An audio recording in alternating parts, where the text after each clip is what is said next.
Alhamdulillah, terima kasih atas kesempatannya, luar biasa. Forum Indonesia Leaders Talk yang temanya nggak biasa kali ini ya. Jadi tentang film, terus terang saya pengagum dan penikmat film ya. Apalagi kemarin mengikuti teman-teman di media sosial yang heboh dengan film Tile gitu ya. Saya apalagi saya orang Jogja, orang Jawa itu kena sekali di film Tile gitu ya. Sesuatu yang kemudian kita tangkap dengan sangat jelas pesan-pesannya. Sampai mungkin di medsos ada teman-teman yang ya masing-masing punya tafsir ya, tapi ada yang menafsir misalnya bahwa Bu Tejo itu adalah SJW kita, kemudian Yuning itu adalah netizen lugu yang sangat gigih membela para tokoh idolanya, sementara Dian adalah politisi. Jadi berarti memang media film ini media yang sangat strategis untuk setiap orang bercermin. Setiap orang itu berkaca, menemukan dirinya di balik sebuah arus cerita untuk kemudian dia merenung. Lalu setelah merenung dia akan menjadikannya sebagai satu dasar di dalam melakukan langkah-langkah ke depan di dalam hidupnya. Inilah strategisnya film atau dalam bahasa yang lebih umum cerita, narasi. Itulah kenapa tadi Bang Mardhani sudah menyampaikan Al-Quran itu lebih banyak diisi oleh narasi. Karena ketika kita mengatakan ihdinas siratal mustaqim, ya Allah tunjukkan kepada kami jalan yang lurus, ternyata untuk menunjukkan jalan yang lurus itu Allah tidak menggunakan kalimat undang-undang. Do this and don't do that gitu ya. Jangan lakukan ini atau lakukan itu saja, tetapi dengan siratal ladzina an'amta alaihim ghairil maghdubi alaihim waladdallin. Cerita tentang orang-orang yang telah diberi nikmat oleh Allah, ya, dan cerita tentang orang yang dimurkai, cerita tentang orang yang sesat. Itulah yang menghiasi Al-Quran secara hampir keseluruhan dari awal sampai akhir adalah narasi, bukan hanya hudal linnas, tetapi wabayinati minal huda wal furqan. Sebuah bukan cuma petunjuk bagi manusia, tapi penjelasan atas petunjuk itu dengan cerita-cerita dari orang-orang yang diberi nikmat, orang yang dimurkai, orang yang sesat, untuk kemudian orang bisa melakukan furqan, kemampuan di dalam dirinya untuk membedakan mana yang benar, mana yang salah, mana yang baik, mana yang buruk, mana yang patut, mana yang tidak patut. Dan itulah filsafat, kan gitu. Jadi ternyata filsafat itu dituntun oleh narasi, karena memang kecenderungan manusia untuk bercermin, kecenderungan manusia untuk merenung, kecenderungan manusia untuk akhirnya mengambil sikap dan mengambil pilihan-pilihan dalam hidupnya itu akan lebih mudah dilakukan dengan cara kita bercermin, kita berkaca, kita merenung dari sebuah narasi. Ya, saya juga tadi menyampaikan penggemar film, dari dulu film Indonesia yang saya suka misalnya ketika Mas Eros Jarot bikin Cut Nyak-Din ya, ketika Bang Deddy Miswar bikin banyak karya ya, salah satunya ketika Naga Bonar Jadi Dua, kita banyak bercermin di situ.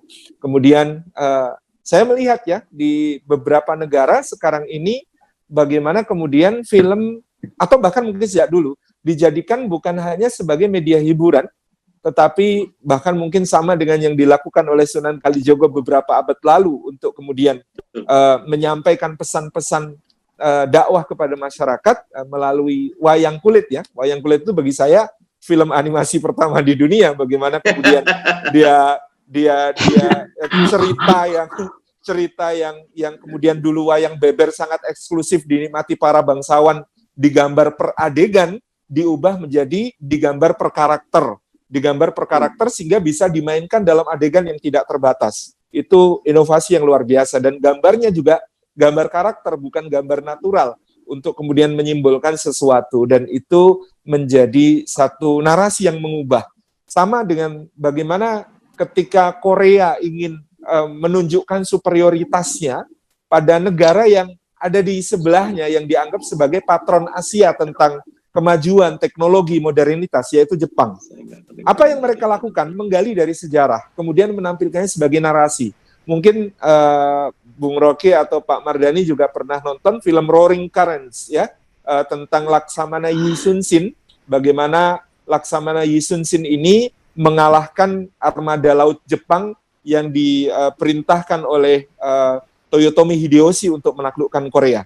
narasi bahwa Korea pernah mengalahkan Jepang, Korea bisa menghadang Jepang dengan kekuatan yang lebih kecil, hanya 12 kapal Laksamana Yisunsin menghadang 200 kapalnya Angkatan Laut Jepang pada tahun 1580-an itu menjadi narasi yang kemudian membuat orang Korea, para penontonnya, dan ini tercatat sebagai salah satu film yang paling banyak ditonton sepanjang sejarah perfilman Korea, ya. Itu menjadi satu jiwa kesadaran yang kita kemudian juga tahu. Cobalah ngobrol sama orang Korea, mana sih negara yang pengen banget mereka kalahin? Ya Jepang. Itu sebuah cerita.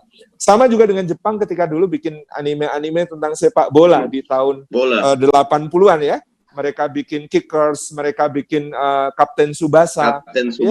Iya, itu bagaimana kemudian anak-anak diajak untuk menjadikan sepak bola ini sebagai bagian dari hidupnya, dan itu ada targetnya loh. Targetnya adalah Jepang jadi tuan rumah Piala Dunia, dan itu kelakon kan. Dan itu kemudian bisa terjadi. Kemudian saya ini kalau film luar negeri, salah satu yang saya gemari juga, bagaimana Cina punya concern yang sangat luar biasa untuk menggali materi film itu dari sejarahnya. Kalau Cina punya Samkok, ya, roman tiga negara, ya, Romance of the Three Kingdoms, kemudian itu banyak menjadi babon cerita untuk dikembangkan ke berbagai film, ya itu luar biasa bagaimana kemudian itu menjadikan orang melihat diri mereka pada misalnya persaudaraan antara Liu Bei dengan kedua saudara angkatnya, bagaimana kemudian kecerdasan Zhuge Liang, ya. Kalau film Radcliffe, ya, garapannya John Woo, sampai sekarang juga masih menjadi list favorit saya tentang film dari Cina.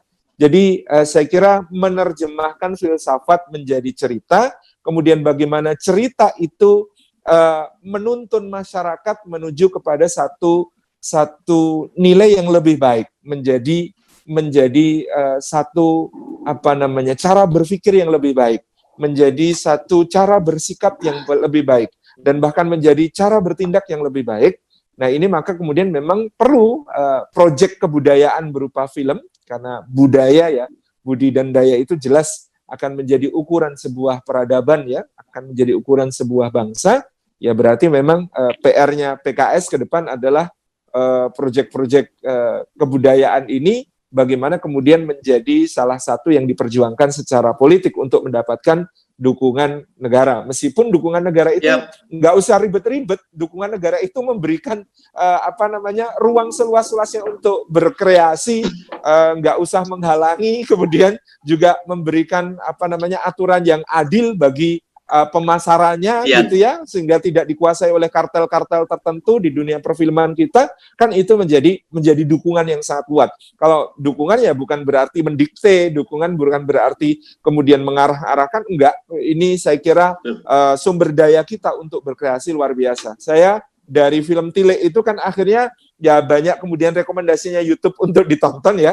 Salah satu yang saya tonton misalnya karyanya Mas Fregas Banuteja, judulnya Lemantun, dan baru saya baca ternyata beliau banyak dapat penghargaan di luar negeri, berbagai macam filmnya, meskipun belum tayang di Indonesia karena ya banyak pertimbangannya dan lain sebagainya. Ini menunjukkan kita punya banyak talenta-talenta baru yang insya Allah siap meramaikan jagat kreasi narasi budaya yang didasarkan dengan falsafah atau filsafat yang bisa membuat orang merenung, mengambil sikap, mengambil langkah di kehidupannya untuk semakin positif dan berkontribusi bagi bangsa dan negara. Terima kasih Pak Mardhani, Bang Hadi Panjaitan, barakallah. Ya, terima kasih Ustaz Salim. Ini ada satu pertanyaan. Kalau kita lihat sejarah Wali Songo, ya Ustaz Salim, ini bagaimana salah satu media yang mereka lakukan untuk berdakwah itu adalah melalui wayang, pentas wayang. Pentas wayang mungkin pada saat itu ya kita kayak nonton bioskop sekarang gitu, betul. Itu inovasi, betul. Itu bagaimana mereka menanamkan nilai-nilai dakwah mereka itu mempengaruhi dan menyampaikan ke masyarakat lewat pentas wayang.